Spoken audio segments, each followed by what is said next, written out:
Қызықты мамандықтар жайында көп білгің келе ме?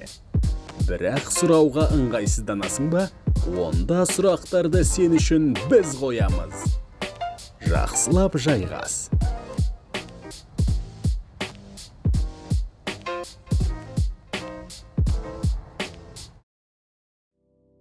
Есімім Темірлан, Орал қаласының тумасымын. Дәрігер болып жасаймын, стоматолог, және де 4 баланың әкесімін. 4-еуі де қыз бірақ.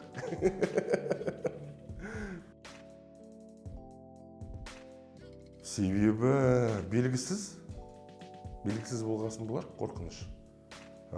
Алдыңда не күтіп тұрғанды бай білмейсің, бірақ қорқыныштың әртүрлісі болатын сияқты. Азартпен келетін қорқыныш бар, белгісіздік деген сияқты да.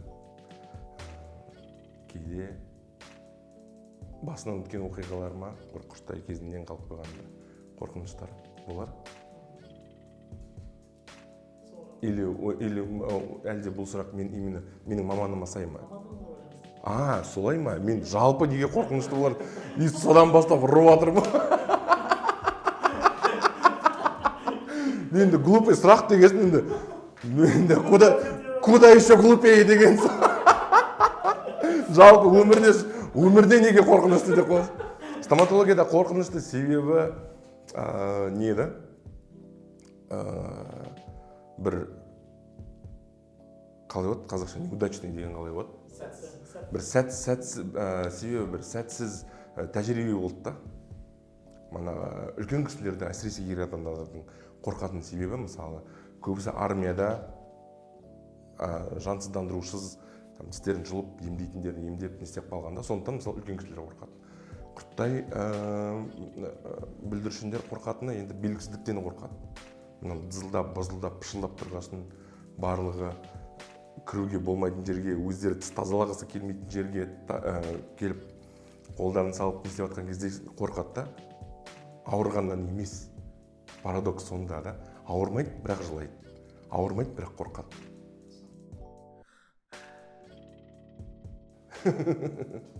Онда біздер ең басты адамдар болар едік та.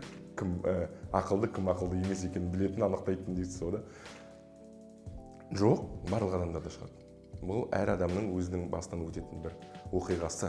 Ақыл тісті емдеу, ақыл тісті жұлу, немесе ақыл тіс соңғы үміті болып қалады кездерде болады да. Сондықтан ол бір ерекше тіс деп ойлаймын негізінде. Және де хирургтардың дәрежесі сол тіспен кей кезде анықталады. Сол айтып жатқан енді 30-32 тіспен. Бірақ енді сол тістер сыймай жатыр адамның аузына. Бәлкім мен ойлаймын да, шынында да, расында да бұрынғы адамдар кішкене біздерден үлкенірек, дәуірек болған болар, және де сол 32 тістің барлығы бір қатарға сыйып кеткен болар деймін да. Бірақ енді біздер ақыл тістер ауызға сыймағасын жұлып тастаймыз да.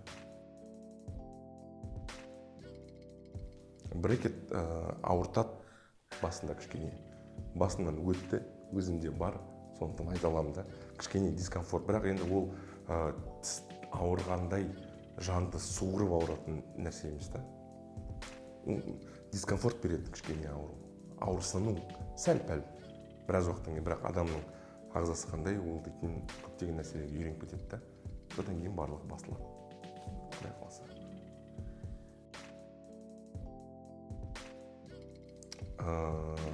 Жұлдыру қымбат емес, салдыру қымбат.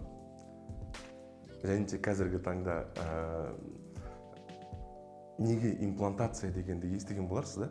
Салдырудың ең бір несі да? Популярный, кең таралған әдістерінің бірі. Айтайын ба, неге имплантация кең таралып келе жатқанын? Себебі тістердің спонсорлары жоқ та. Өзімнің осыған жеткен бір ойым бар да. Жоқ, ол дейтін табиғи ақ түстерде болады, түп-түзеу. Ешқандай бір жетілдіруге қажет жоқ. Ол дейтін және де жердің әлемнің түкпір-түкпірінде болады. Ал ол бұйырмаған адамдарға енді сондай тістерді жасаймыз. жоқ, ол тек қана стоматологтың жауы емес, жалпы бүткіл адамның.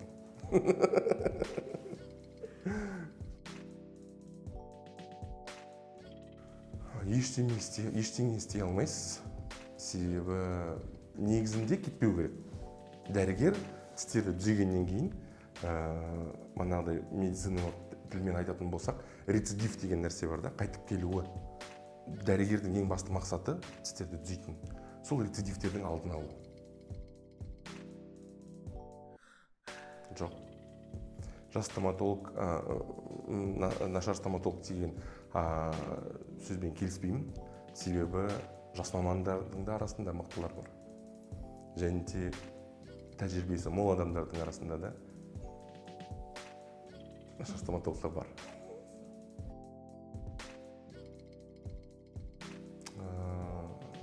Себебі біздер дейтін қазір барлығын жалпы табиғат трендта. Әлемнің барлығы трендта. Әлем бойынша табиғат трендта. Экология деп жатырмыз, Greenpeace деп жатырмыз, өзіміз де натуральный загар деген сияқты нәрселерді көбін жақсы көреміз. Жер үйге көшіп жатыр барлығы, сондықтан да алтын тістердің ең бастысы жасанды екені көрініп тұрады. Сондықтан біздер табиғи түстерді қалаймыз және соған болмаса, соған ұқсасын деп акция саламыз. Енді ол бермейтін шығар өзінің тісін деп. Енді дәл Егор Криттікіндей болмайды, бірақ формасын, түсін келістіруге болады. Ол дейтін тістердің барлығы, мысалы, сұрап жатады ғой, бұл тістерді, сіздердің салып жатқан тістеріңіз японский ма, әлде американский ма, европейский ма деп. Жоқ, ол дейтін қазақстанский. Себебі сол манағы шикізаттарды жетілдіріп жасайтын техник мамандар тістерді өздері жасайды. Сондықтан ол Қазақстанда хендмейд таза осы сіз үшін сізге арнап жасалған нәрсе да.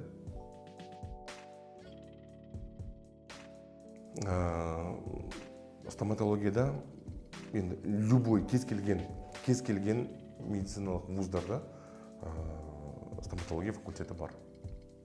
Диплом үшін әрқайсысына. Қайсысы жақын үйіңізге, қайсысына түскіңіз келеді, қай қала ұнайды, соған түсе беріңіз. Ең бастысы айтайын дегенім, институттың білімімен тек қана шектеліп қана қоймайды. Әлем бойынша содан кейін, институт біткеннен кейін, одан да көп кітап оқуға тура келеді, одан да көп тәжірибе жинау керек болады. Ол дейтін медицина саласын таңдаған адам, жалпы стоматологияның да жолына түскен маман өмір бойы кітап оқумен, ізденумен, өзін-өзі жетілдірумен өтеді, және де содан кейін ғана ол бір жетістіктерге жетеді деп ойлаймын. Сол үшін мен айтатын, диплом үшін кез келген институтқа түссеңіз де болады. Бар қызығы сол институт біткеннен кейін басталады. Шексіз. Стоматологтың бағасы шексіз кете береді. Оның барлығы өзінің еңбегін қалай бағалайтынына байланысты. Және де ол дейтін неғұрлым жоғары болғанымен соғұрлым төменде болуы мүмкін. Енді 5-6 миллион деп тапқан кездерде болды. Алхамдулилля. Мансаптық карьерасы, мансаптық өсуі манағыдай қаншалықты білім жинағаны, және сол жинаған білімді қалай практика түрінде қаншалықты жүзеге асыра алғаны, және де ең басты мақсаты, түпкі мақсат қандай, сол сұраққа жауап бере алатын болса, онда карьерасы мансабы дедіңіз ба? Өсе береді. Себебі түпкі мақсат адамға ем беру, пайда алып келу болатын болса, ақша ол побочный эффект сияқты болады. Өте қиын сұрақ, ең қиын сұрақ, не ұнайды және не ұнамайды. Ұнамайтыны адаммен жұмыс жасау жалпы қиын. Адамның көңілін табу өзі ең қиыны адам стоматологқа келгенде, дәрігерге келгенде жалпы оның бір өзінің тістері туралы, болашақ тістері туралы өзінің бір представлениесі болады да, представлениесі болады. Ең қиыны біз сол толқынды ұстап, пациентке не керегі, оның бюджетіне сыю, оның уақыт мерзімдеріне келу, және де ойыңыздың бір жерден шыққанына, және де дәл сондай болып картинкасын келтіру, вот ең қиыны сол. Және де сол нәтижеге жол табатын болсаңыз, сіздің манағыдай мансабыңыз да өседі, ақшаңыз да өседі, барлығы болады да. Сол ең қиыны сол, ал ұнамайтыны білмеймін, бәрі ұнайды, бәрі ұнамайды. Білім алу, оқу және оқу. Және де қорықпай, оның барлығын практика жүзінде асу. Қателеспейтін адам болмайды, себебі мен өзім стоматологиядан семинарлар жүргіземін. Білемді, кейбіреулері мысалы біліп, қорыққаннан қате жіберіп қоямын деп бастамай кетеді. Кейбіреулері білмей жатып кірісіп кетіп шаруасын бітіріп жатады. Өмір бойы по ходу дела опыт жинап, тәжірибе жинап, бір результаттарға жетеді. Осының бір балансын табу, біліп кіріп бүткіл шаруаны жасау. Ең басты кеңесім сол. Қорықпау және оқу. Ал енді чисто духпен кіріп кету да олай да болмайды да. Біліп кіру керек та, кіретін жерге. Ал біліп тұрсаң, смело кіру керек.